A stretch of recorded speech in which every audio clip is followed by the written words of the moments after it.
Hello student, Har Har Mahadev. हमारे initiative to complete 6 to 12 NCERT, उसमें class 6, 7, 8 complete हो चुके हैं।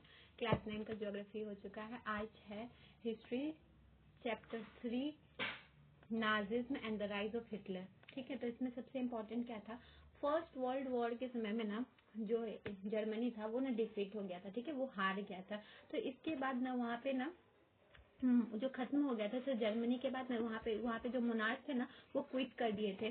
ठीक है, तो अब वो राजा रानी जो थे वो क्विट कर दिए थे। तो अब इसके बाद ये था कि अब जर्मनी का शासन करेगा तो करेगा कौन।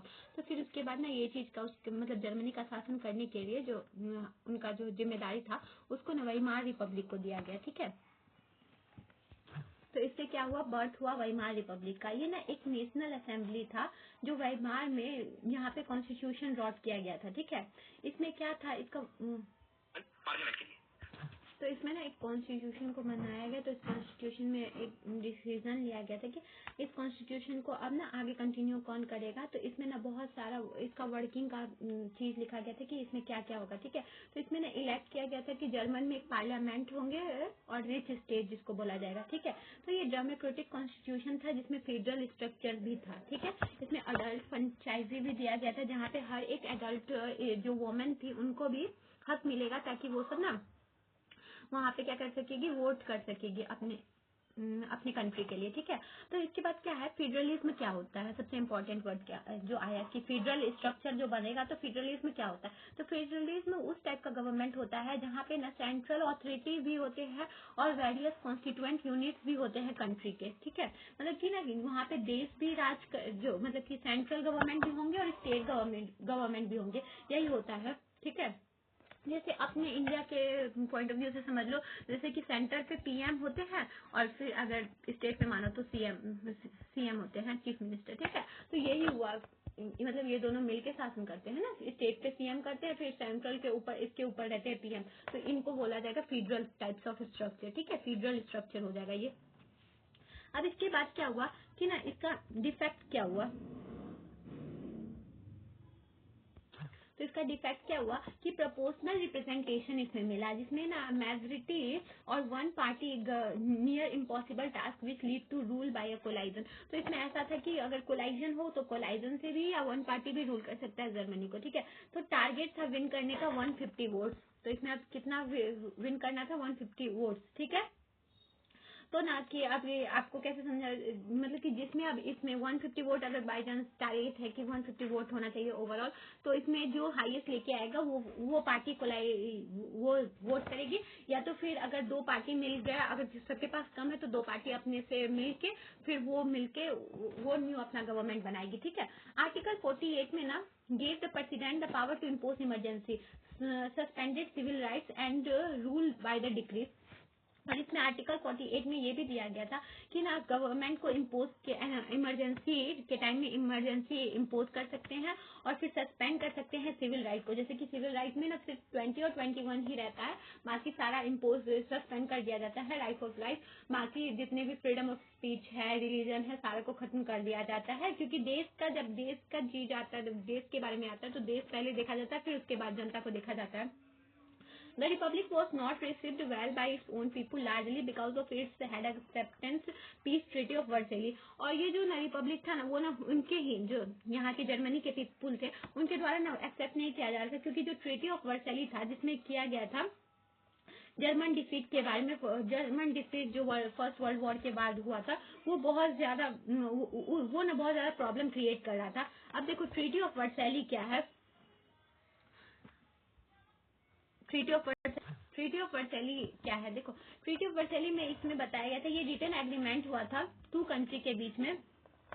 ठीक है, 2 और मोर कंट्रीज इसमें रिटर्न एग्रीमेंट किए थे। मतलब कि ये ना जो अगर हार गया था तो उसके ऊपर बताया गया था कि आप अगर हार गए हो तो आपको अब क्या क्या करना होगा। तो जर्मनी अब ये चीज को लॉस्ट कर गया था लड़ाई को, तो अब उसको अब ये सब चीज को मानना पड़ रहा था। तो उसमें ये हुआ था कि ना ओवरसीज जो कॉलोनी था उसका वो खो चुका था। ठीक है, 13% जो उसका जो टेरिटरी था वो भी खो चुका था। 25% आयरन उसका नहीं था, अब 26% उसका कोल नहीं था। अलाइड पावर डीमिलिटराइज कर रहे थे जर्मनी को कि आप मिलिट्री भी नहीं बना सकते हैं, और कंपनसेशन भी देने बोल रहे थे उसको 0.6 बिलियन का, ठीक है।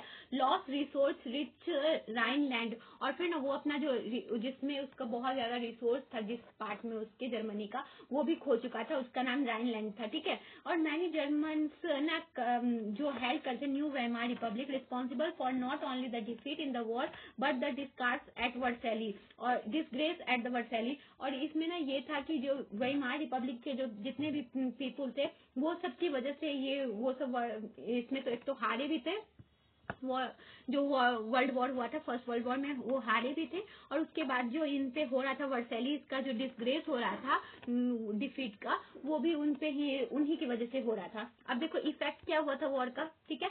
War had a devastating impact on European both psychologically and financially.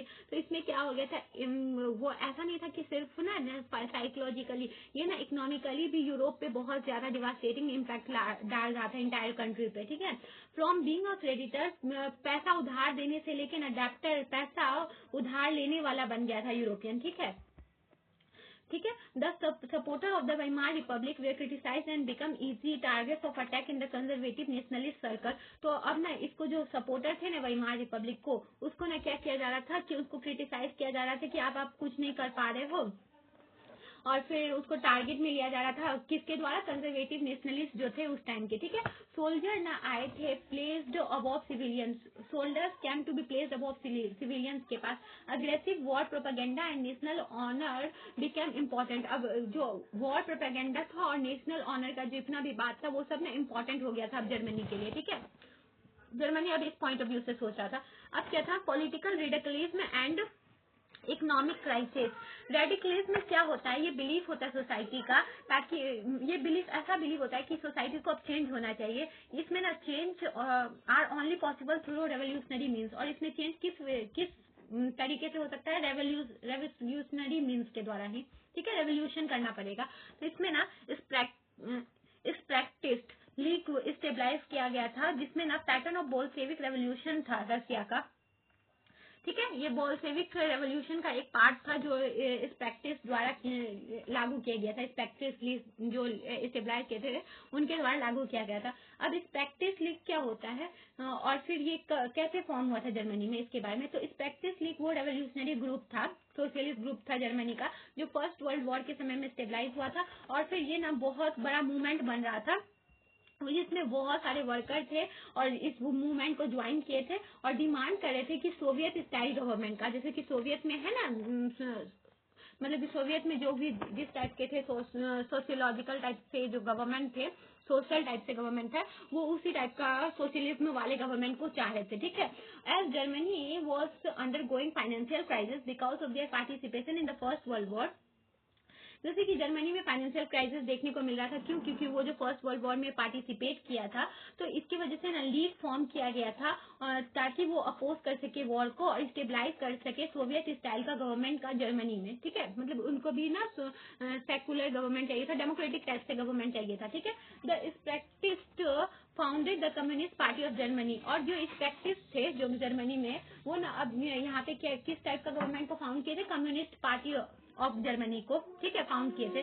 The Weimar Republic crush the uprising with the help of war veterans organisation called free groups. तो जो ये वेमार रिपब्लिक थे जो फिर जो जर्मनी में तभी वहाँ पे रूल करे थे, वो क्या किए थे, इस जो वॉर को था वो ना उसको बंद करवाए थे, किसके द्वारा, फ्री ग्रुप्स द्वारा, ठीक है। इसमें वेंटारा ग्रुप्स बनाए थे, वॉर वेंटारास ऑर्गेनाइजेशन बनाए थे फ्री ग्रुप्स का, उसके द्वारा इसको ना जो अपराइजिंग था उसको ना बंद किए थे, क्रश किए थे।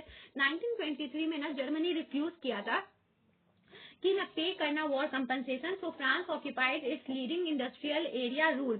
तो फ्रांस ना उसका जो इंडस्ट्रियल एरिया था ना रूल, उसको ना ऑक्यूपाई कर लिया था, उसको कब्जे में ले लिया था, क्योंकि जर्मनी अब मना कर दिया था कि हम ना अपने टैक्स नहीं देंगे, जितना आप जो मेरे ऊपर जो वॉर कंपनसेशन रखे हैं ना वो हम नहीं पे करेंगे। To counter this Germany started printing paper currency recklessly.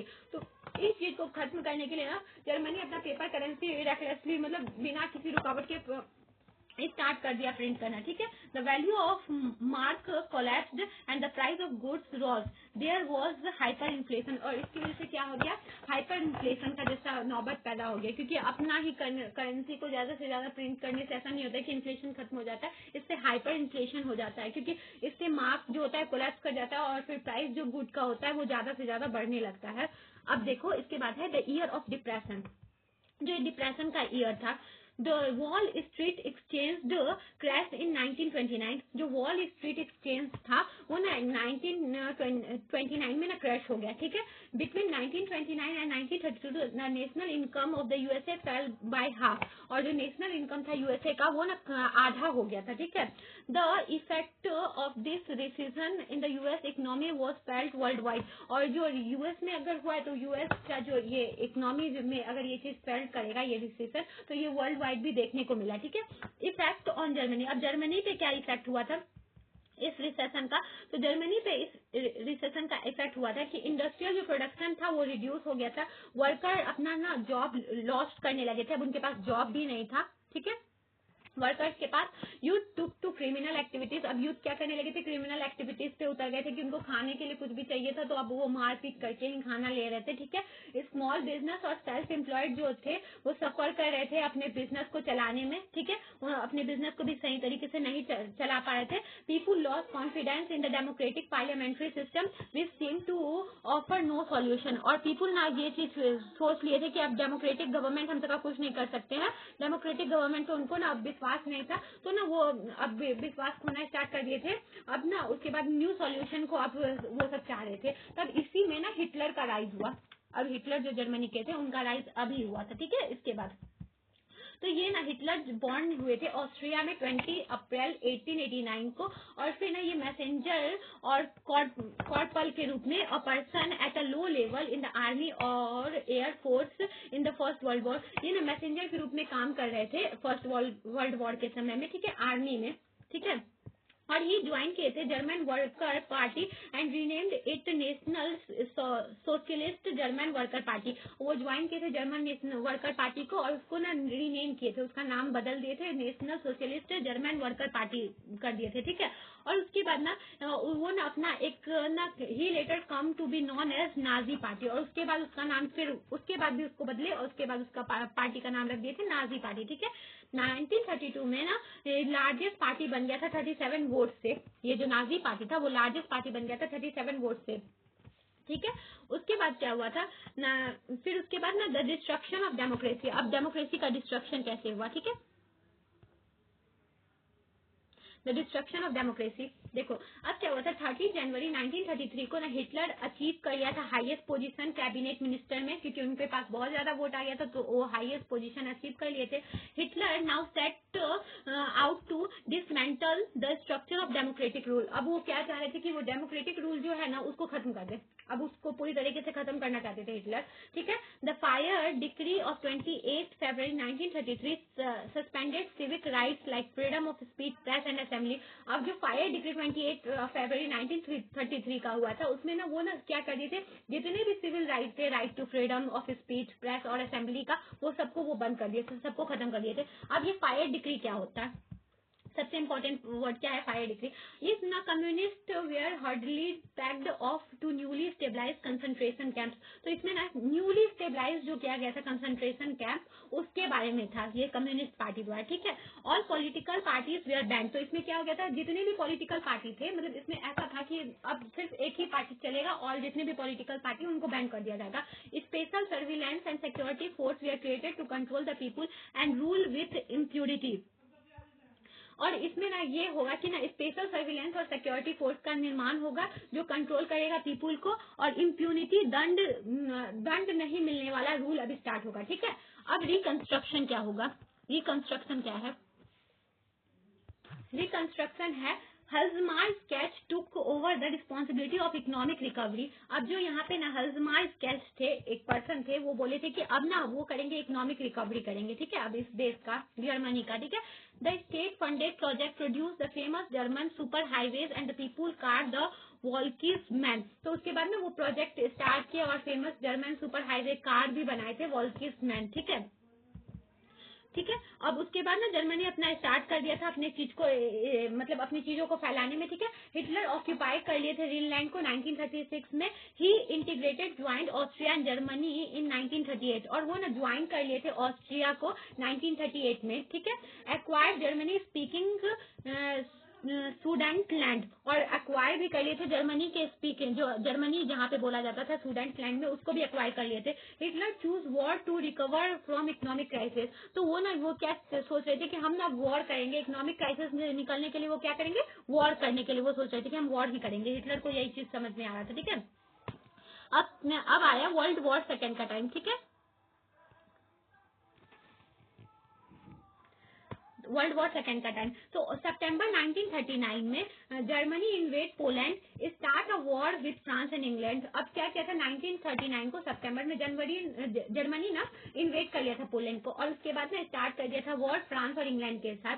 सितंबर 1940 में three parties propounded as three parties pact वो साइन बिटवीन जर्मनी, इटली और जापान। और उसके बाद 1940 में ना थ्री पार्टीज का एग्रीमेंट वो साइन किया था जर्मनी किसके साथ, इटली और जापान के साथ। और जून 1941 में जर्मनी अटैक कर दिया था सोवियत यूनियन पे, ठीक है। Germany expose through both sides. अब जर्मनी ना दोनों साइड से एक्सपोज हो रहा था, वेस्ट से हो रहा था ब्रिटिश सर के द्वारा, और ईस्टर्न फ्रंटायर से हो रहा था सोवियत आर्मी के द्वारा। सोवियत आर्मी ने डिफीट कर दिया था जर्मनी को स्टैंगली गार्ड में, ठीक है, स्टैंडिंग गार्ड में, ठीक है।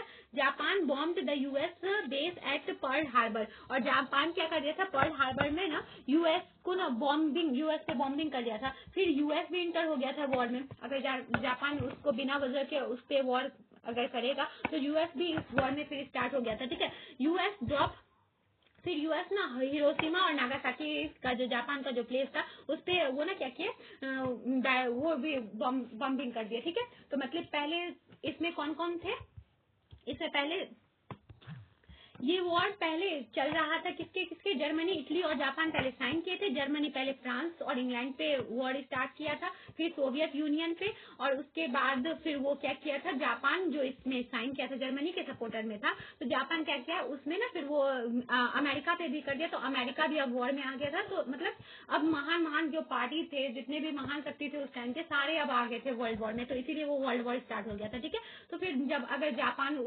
यूएस के किसी भी पार्ट पे अगर बॉम्बिंग करेगा तो यूएस तो चुप बैठेगा नहीं, तो यूएस भी नागासाकी और हिरोशिमा में बॉम्बिंग किया, और फिर इन किया में 1945 में वर्ल्ड वॉर को, ठीक है, और हिटलर को डिफीट भी किया यूएस, ठीक है। इसके बाद क्या है, द नाजी वर्ल्ड व्यू। अब नाजी का वर्ल्ड व्यू क्या था, according to Nazi ideology there was no equality between people but on racial hierarchy.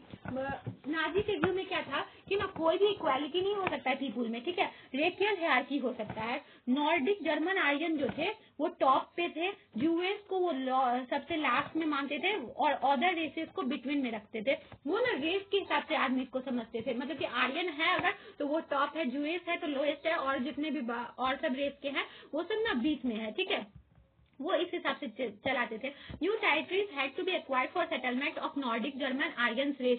तो और जो भी ना न्यू टेरिटरी वो स्टेबलाइज ले रहे थे ना, वो किस चीज के लिए रहे थे, नॉर्डिक जर्मन के लिए ले रहे थे, ताकि वहां पे आर्यन रह सके, आर्यन रेस के भी जितने भी टॉप आदमी सब है ना वो सब रह सके। द रेकियन यूटोपिया, जो रेकियन यूटोपिया वो कर रहे थे कल कि इसमें क्या होता है कि ना जब आदर्श स्थिति में होता है, रेकियन वो यूटोपिया स्टार्ट कर रहे थे, ठीक है। और Hitler divide and occupied north western Poland, और हिटलर क्या किया था, डिवाइड और ऑक्यूपाइड कर लिया था नॉर्थ वेस्टर्न पोलैंड को भी, ठीक है। Poles were force to leave their homes, और फिर पोल्स को वो बोले थे कि तुम अपने जो पोलैंड को एक्वायर किया था उसको बोला था कि पोलैंड के जितने भी वहाँ के जो नेटिव पीपल थे उनको बोल रहा था कि तुम यहाँ से जाओ। Educated Polish classes were murdered, और जितने भी एजुकेटेड थे उनको मार दिया था हिटलर, ठीक है। All schools were clean and purified means Jewish teachers were dismissed, और जितने भी टीचर थे चाहे वो जूइश कम्युनिटी के जितने भी टीचर थे उनको हटा दिया गया था, क्योंकि उनको लगा था कि जूइश सबसे नीचे जाति में आते हैं तो उसको हटा दो, मतलब कि उसको क्लीन करो अब स्कूल सबको, ठीक है। Jewish physically handicapped and gypsies Romania people were throw out of school and later send to the gas chamber, और जूइश पीपुल को क्या किया जाता था, रोमानियन पीपुल जो होते थे उनको निकाल दिया जाता था और उसके बाद उसको गैस चैम्बर में लेके आया जाता था।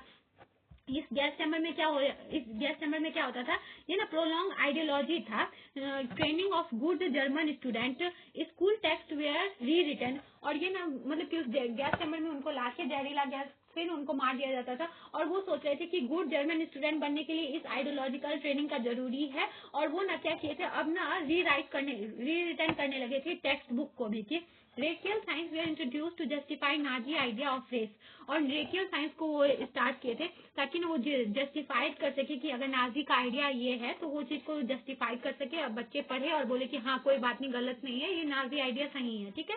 Children were taught to be loyal and submissive, Jewish and worship वो हिटलर, और चिल्ड्रन को ये सिखाया गया था कि ना वो उनको क्या करना है, जूइश को हेट करना है और वर्शिप करना है, हिटलर को वर्शिप करना है, ठीक है,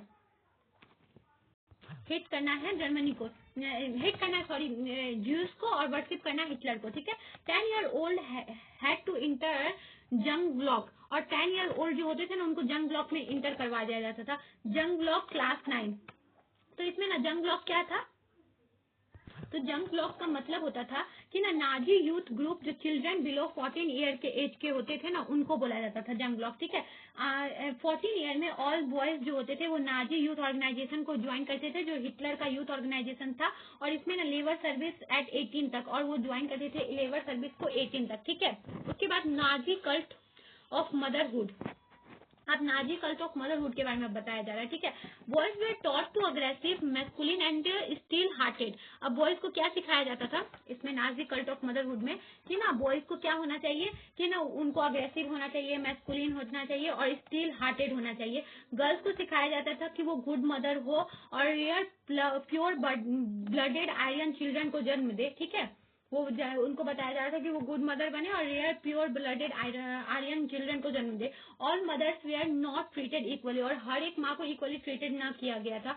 women were bore racially undesirable children were punished, और जो अनडिसेबल चिल्ड्रन होते थे मतलब जो अच्छे नहीं दिखते थे उनको ना पनिश भी किया जाता था। Women who produce racially desirable children were awarded, और जो भी उनके हिसाब से रेकली डिस्ट्रीब्यूटेड चिल्ड्रन को जन्म देती थी उनको अवॉर्डेड भी किया जाता था। नॉर्डिक जो जर्मन आर्यन थे वो ना टॉप पे थे, और ज्यूज जो थे लास्ट में थे, और फिर जो और भी थे जो जितने भी और भी कम्युनिटी के लोग थे वो बीच में आते थे उनके हिसाब से, ठीक है, उनके हिसाब से। और फिर honour crosses were awarded to encourage women to produce many children, और उनको ना ऑनर दिया जाता था कि ताकि वो इनकरेज करे कि और ज्यादा वो बच्चों को जन्म दे, ताकि वो सब ना आर्मी में इन्वॉल्व हो सके, ठीक है।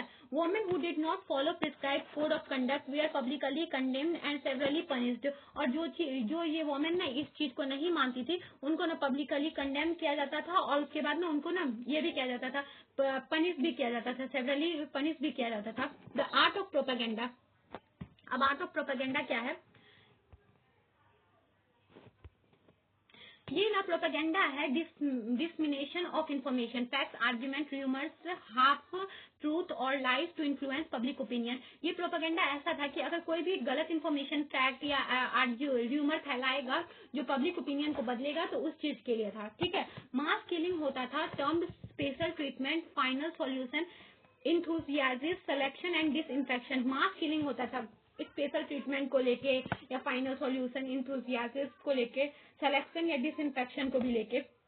नाजी आइडिया थे ना वो स्प्रेड हो रहे थे विजुअल इमेज को लेके, film, radio, poster, catchy, slogans और लेफ्ट टेक्स्ट में।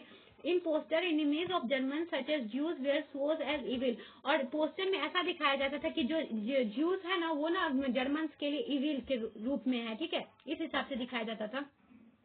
क्राइम अगेंस्ट ह्यूमैनिटी, अब इसके बाद क्राइम्स अगेंस्ट ह्यूमैनिटी हो रहा था, ठीक है, मतलब कि अब ना मानवता को भी नहीं देखा जा रहा था।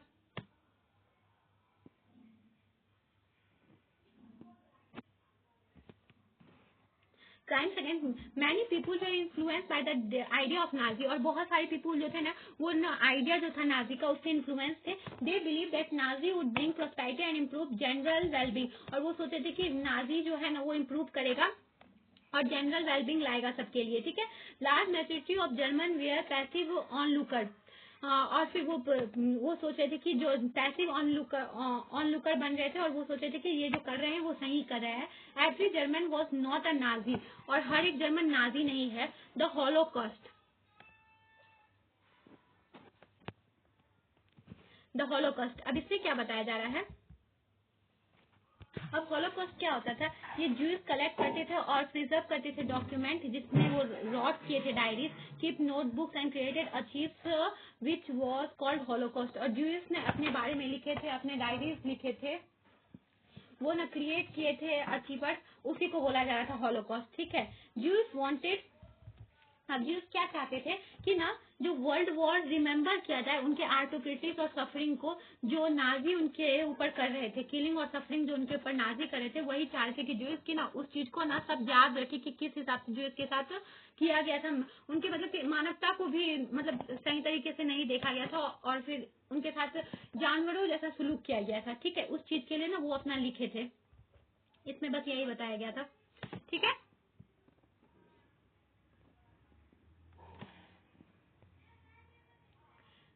इस चैप्टर में बस इतना ही था। अब इसमें अगर आपको अच्छे तरीके से समझ में आए तो इसके सारे क्वेश्चन को सॉल्व करना है। I hope you understand. अगर कोई भी प्रॉब्लम या डाउट हो तो आप कमेंट में पूछ सकते हैं।